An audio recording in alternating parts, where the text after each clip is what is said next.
Think beyond a degree. Build real impact. Shape your future with an MBA. From IILM University. राजनीति में कुर्सी सिर्फ बैठने की जगह नहीं होती, ये वो मुकाम है जहां रोशनी जितनी तेज होती है, सवाल उतने ही गहरे साए बनकर पीछा करते रहते हैं। महाराष्ट्र की सियासत में आज एक ऐसी ही कुर्सी चर्चा में है। एनसीपी के कद्दावर नेता अजीत पवार को दुनिया से गए अभी हफ्ते भी नहीं बीते और सत्ता की कुर्सी ने नया चेहरा ओढ़ लिया। सुनेत्रा पवार, जो महाराष्ट्र की पहली महिला उप मुख्यमंत्री बनी। सम्मान, इतिहास और सत्ता, लेकिन इसी कुर्सी के नीचे दबी है 20 करोड़ रुपए की एक ऐसी फाइल जो अब भी बंद नहीं हुई है। आज का सवाल सीधा है, क्या सत्ता बदली है या सिर्फ नाम? आइए दिखाते हैं आपको 20 करोड़ का वो सीक्रेट जिसका खतरा सुनेत्रा पवार के ऊपर मंडरा रहा है। कहानी सिर्फ एक राजनीतिक नियुक्ति की नहीं है, कहानी है सहकारी बैंकों, चीनी मिलों, रिश्तों और करोड़ों रुपए के उस जाल की जिसकी गांठ आज भी खुली नहीं है। महाराष्ट्र स्टेट कोऑपरेटिव बैंक यानी कि MSCB 31 जिला सहकारी बैंकों की रेड। आरोप है कि 2002 से 2017 के बीच इन बैंकों ने नियमों को ताक पर रखकर सहकारी चीनी मिलों को हजारों करोड़ का कर्ज दिया। कर्ज लौटाया नहीं गया और फिर वसूली के नाम पर मिलों और जमीनों की नीलामी औने पौने दामों में कर दी गई। नुकसान करीब 25,000 करोड़ रुपए का।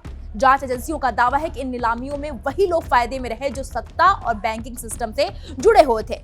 और यहीं से कहानी पहुंचती है जारंडेश्वर शुगर कोऑपरेटिव मिल तक। साल 2010 में MSCB ने जारंडेश्वर मिल को 65.7 करोड़ रुपए में नीलाम किया। खरीदार गुरु कमोडिटी नाम की एक कंपनी। लेकिन उसके बाद जो हुआ वही इस केस का सबसे बड़ा सवाल है। मिल को एक नई निजी कंपनी को सिर्फ 12 लाख रुपए सालाना किराए पर लीज पर दे दिया गया और यहीं से ईडी की एंट्री होती है।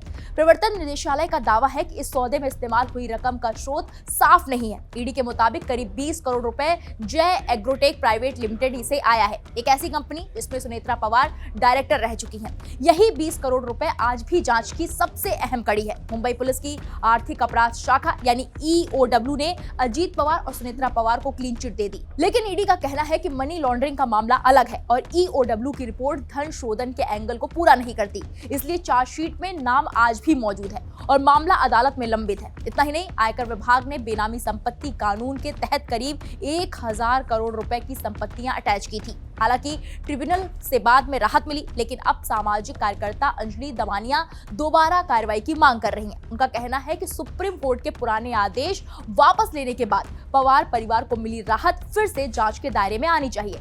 ईडी का दावा है कि जारंडेश्वर मिल के निदेशक अजीत पवार के रिश्तेदार हैं। बैंक, मिल, निजी कंपनियां और पैसा सब एक ही नेटवर्क में घूमता रहा। यही वजह है कि ये केस सिर्फ कानूनी नहीं बल्कि राजनीतिक बारूद बन चुका है। तो सवाल अब भी वही है, क्या 20 करोड़ की ये कड़ी कभी पूरी तरह खुलेगी? क्या सत्ता की कुर्सी जांच की आंच से कभी टकराएगी? सुनेत्रा पवार आज डिप्टी CM है, लेकिन उनके पीछे खड़ी है ये परछाई अभी गई नहीं है। आज भी उनके ऊपर 20 करोड़ के आरोप का खतरा मंडराता हुआ नजर आ रहा है। फिलहाल इस पूरे मामले पर आपकी क्या राय है, हमें कमेंट बॉक्स में जाकर जरूर बताइए।